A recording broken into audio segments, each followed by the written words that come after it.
What's up, YouTube? What's up, YouTube? It's your boy back with another one. People, in today's video, we want to compare South Africans to the rest of Africa, the good, the bad, and the ugly, and see what we come up with. Maybe you might agree with me, maybe you won't agree with me. Let me know what you think about it in the comment section below. Don't forget to like, comment, share, and subscribe to the channel. You know we family, right? Holler.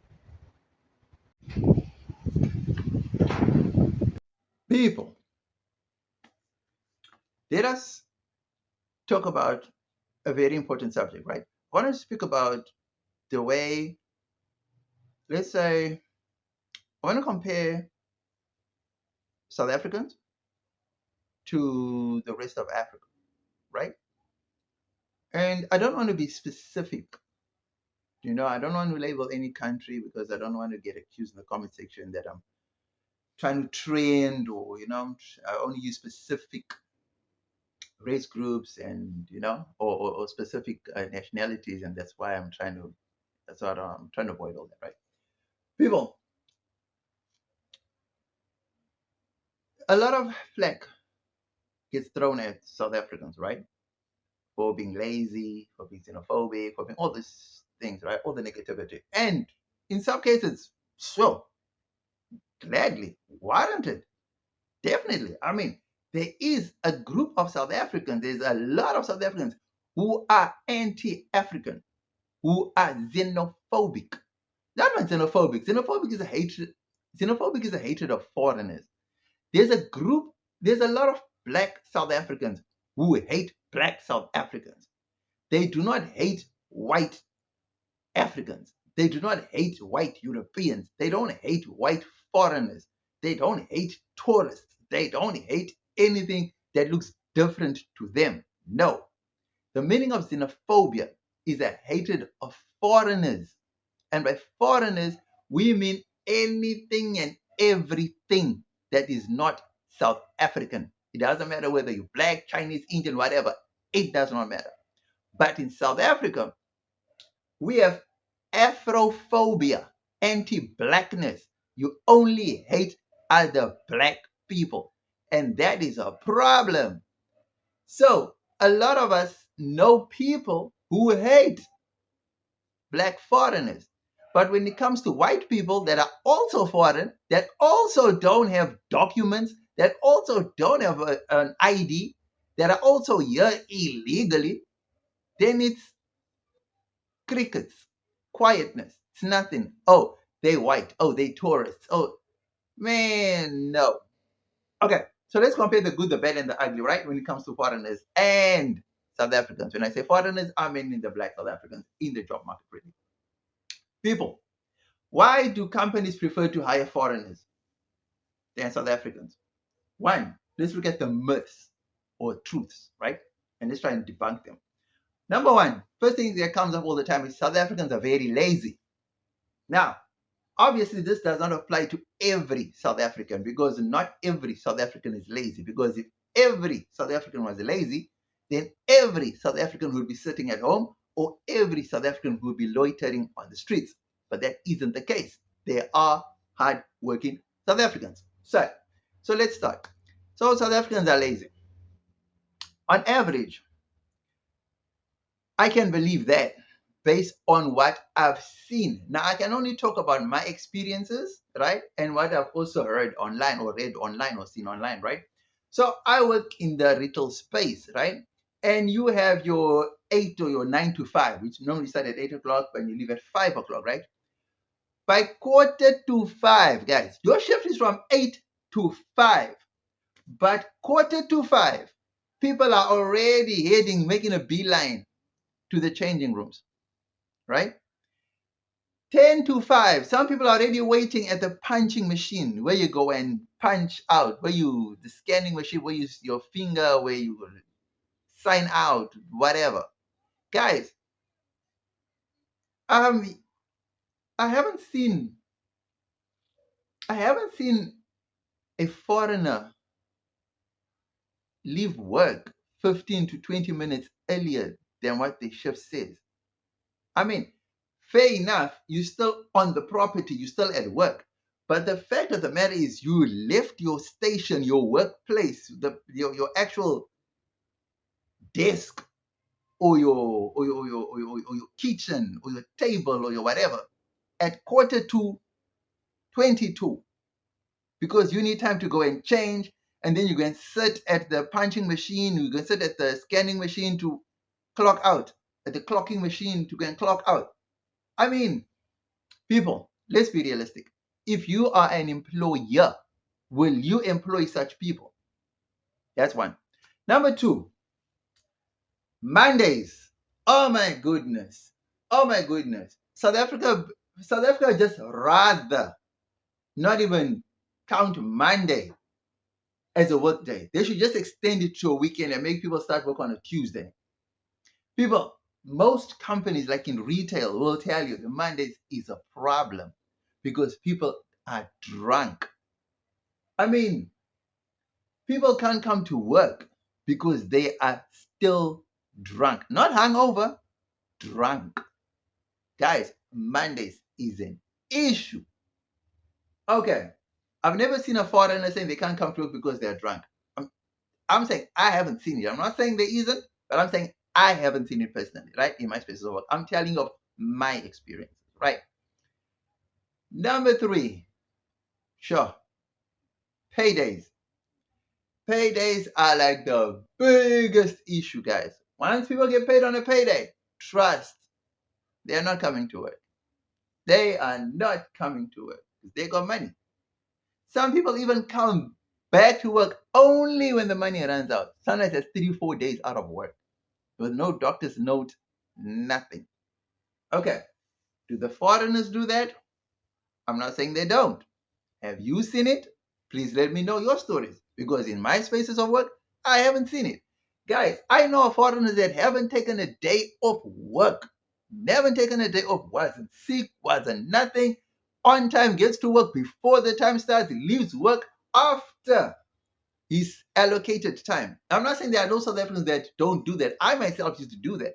I used to work on 8 to 4:30, but I used to leave the company at, I don't know, 8:30, 9 o'clock at night when the shop's closing. But my shift was only 8 to 4:30, but I used to leave when the shop closes, which was not part of my contract, but because I had a lot of work to do, so I needed to play catch up because that's the only way I could do it. I had to either come in 2 hours earlier or I had to stay behind 3-4 hours later. And I saw, well, I'm not an early bird, so I'd rather do the later. Since I'm a night owl, so I'd rather stay later than get up earlier. That was just where I did things, right? And it impressed my bosses. I mean, they'd never seen anything like that. You know what I mean? I was like one of the first, if not the first, to do such a thing. And everybody was like, but you're not getting paid these extra hours. You're going to be working for nothing. You're giving all this time. And that, to be honest, it didn't bother me at all because for me, I just love working. You know what I mean? So I didn't see the money aspect because I just thought to myself, my company's not here to make me rich. You know what I mean? So that for me was just, I think, what made me stand out from my other colleagues. Okay, number 4, attitude. Oh my goodness. Very few South Africans, very few. I'm not saying there aren't South Africans that do this. Very few South Africans will go over and beyond what their requirements are. Because anything over that, you get the response, I'm not getting paid for that. That's not my job. I don't get paid to do that. You know what I'm saying? So, people, it's shocking that you can only do things if you're getting paid. If you're not getting paid, you're not going to do things. Now, again, like I said, this is not to blame every South African, but this is just the general consensus and the nature of South Africans, right? Cool. So if you're not getting paid, you're not going to go over and beyond because you're not getting paid. All right, cool.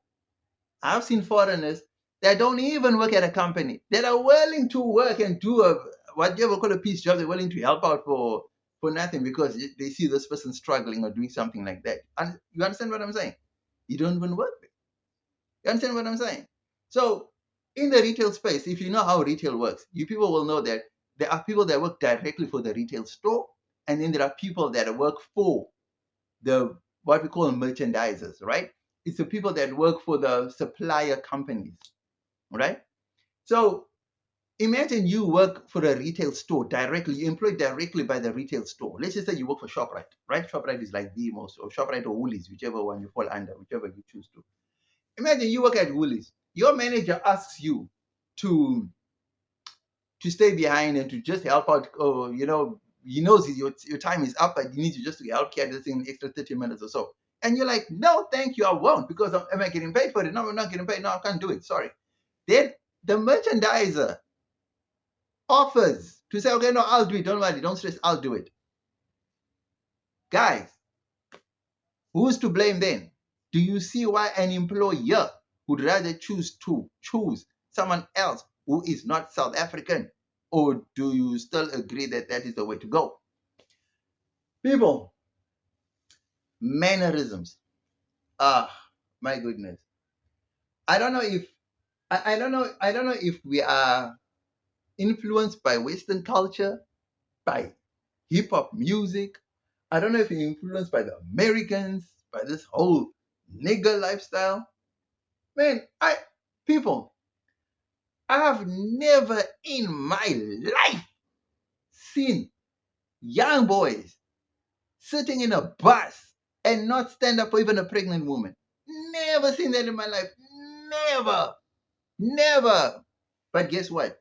In South Africa, that's the norm. That's the norm. People, I'm just at a loss for words, man. I'm just at a loss for words. You get foreigners when they come and they see this, they'll be like, what's wrong with these people? That's one. All right, cool. Let's just keep it at that, right? You can be the judge on that one. If you've experienced it, tell me. If you haven't, hey, let me know too. People, small school kids smoking. I mean, not going to say hiding it. I mean, go to other countries. You see the school kids are going around the corner to go and smoke. You don't see them. You probably just see smoke bellowing out from somewhere, but you don't see them openly brandishing a cigarette, walking on their way to school. I'm talking about 13, 14-year-olds. Ah, man, guys, come on. Come on. Come on. Guys, seriously now. Seriously now. Yo, gee whiz. Okay, that's one. Guys, school uniforms.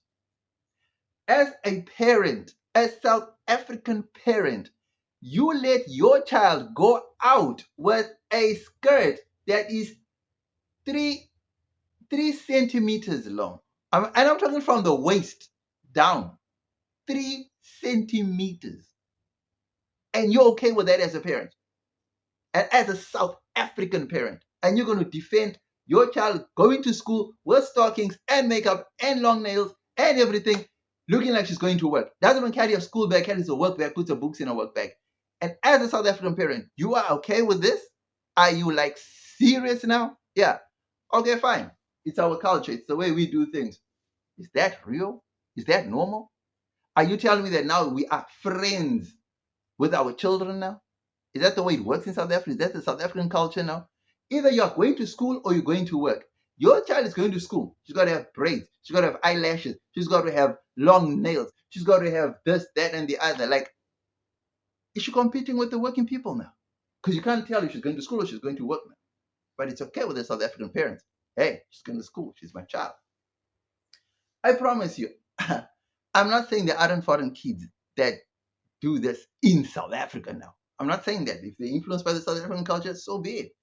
But back home, where these people come from, I promise you, oh my goodness, African countries, I doubt that you can go into an African school looking like you just walked out of a fashion magazine, or you looking like you just came from an Instagram photo shoot. People, South Africans, we need to change the way we see things. We need to change the way we do things. Because the way the outside world looks at us, the perceived notion that we give out to the rest of the continent is not a positive one. I mean, already as it is, we have the worst reputation of how we treat our women. Femicide is on the, killing a woman in South Africa is like, nothing. It's like the norm. It's almost like if you haven't killed a woman in your life, it's like, dude, you haven't tried anything yet. You don't know yet. When are you going to also kill when are you also going to kill a woman? If you haven't raped her, yo, crime in South Africa, bro. That's just on women. I'm just talking about the amount of rapes that happen, the amount of murders that happen, just the amount of female abuse. Need I say more? I mean, need I say more? I know other countries have their issues. I totally understand. And granted, I know they poverty, they street, they poor, they got no food, they got no nothing. Guys, you would think that countries that have nothing, that have poverty, that like they show, starving people, those are the ones that are supposed to do the high crimes because they have nothing. So they need to steal, they need to eat, they need to rape, they need to do those things, right? No, but it's a country that has everything, the country that is supposedly the United States of Africa, that has all the crime that the continent doesn't even need. Outside of a war zone, South Africa is possibly the most dangerous country on the continent. So, people, South Africans versus foreigners, we have a far and long way to go for us to fall in line as a respectable country with respectable cultures, respectable children, with a respectable way of life. People, I know every country has its social ills. I know every country has this. But South Africa, we are like on another level. Seriously, we are on another level. And we need to fix our country. We need to fix our attitudes. We need to fix our societies. And most importantly, we need to heal as a nation. I know it's going to take long to heal because a lot of us are carrying traumas and are carrying scars from the past. And I don't know what it's going to take, and I don't know how long it's going to take, but all I know that we need to do some deep soul searching. Next, we get into the pros of South Africa versus the Africans. Holla. People, South Africa versus Africans. Now, I'm putting it as if South Africa is not even in South Africa, and yet South Africa is part of Africa. The pros. South Africa has put Africa on the global stage. South Africa has put Africa on the map. South Africa has produced some of the world's biggest stars. South Africa has produced some of the world's biggest politicians. South Africa has produced some of the world's biggest religious leaders. South Africa has produced some of the world's biggest activists. And South Africa has produced some of the world's leading brands. And South Africa is a major player in the trade and commerce space. We all know that, right? But positive things should be multiplied, and positive things should yield good results, and positive things should actually highlight and bring a country into the forefront of whatever cutting edge it is. Doesn't matter whether it's fashion, music, politics, you name it, trade, industry, it doesn't matter. And I feel like there's a lot of positive things going on for South Africa. And there's a lot of positive things about South Africans. A lot. I mean, the majority of South Africans are beautiful people. The majority of South Africans are nice people. The majority of South Africans, man, just the energy, the vibe, the laughter, the kindness, just the love they show. You know what I mean? It's like there's just no, there's just like no other place like home. There's no other place like South Africa. If you've been to South Africa, I promise you, you've been to the rest of the world. Because I feel like the whole world is here in South Africa. You know, that's the way I see it. So if you go to Cape Town, it's like in Europe. If you go to Johannesburg, it's like you're in New York. If you go to Durban, it's like in India.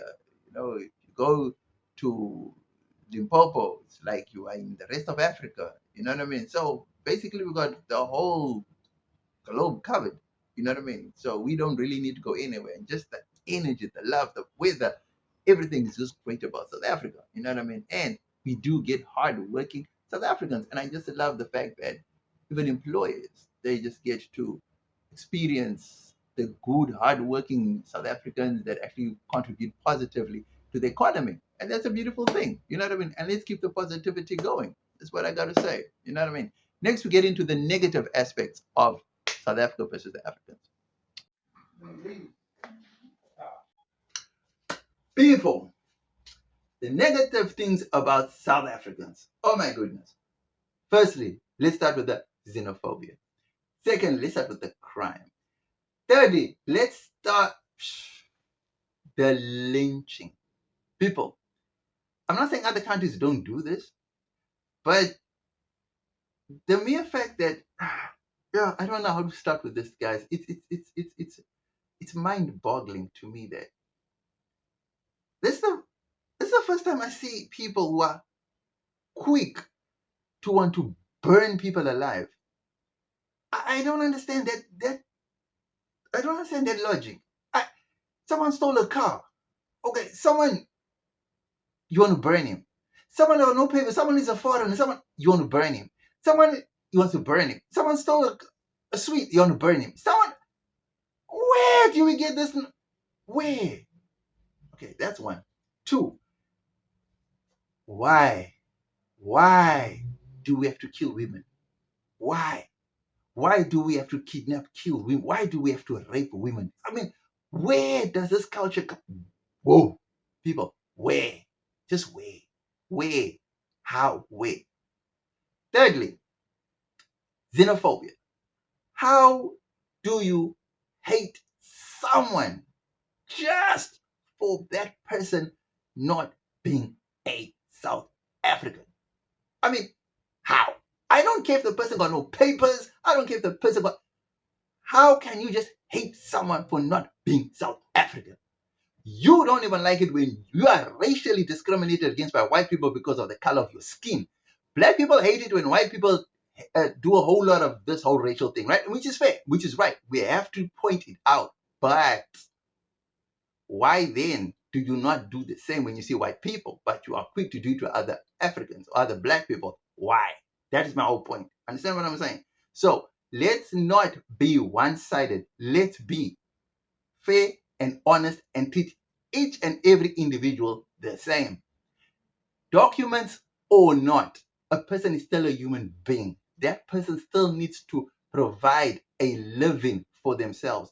Whether that person ran, you are not the police, you are not the judge, you are not a court, so therefore you have no right to take another person's life. Understand what I'm saying?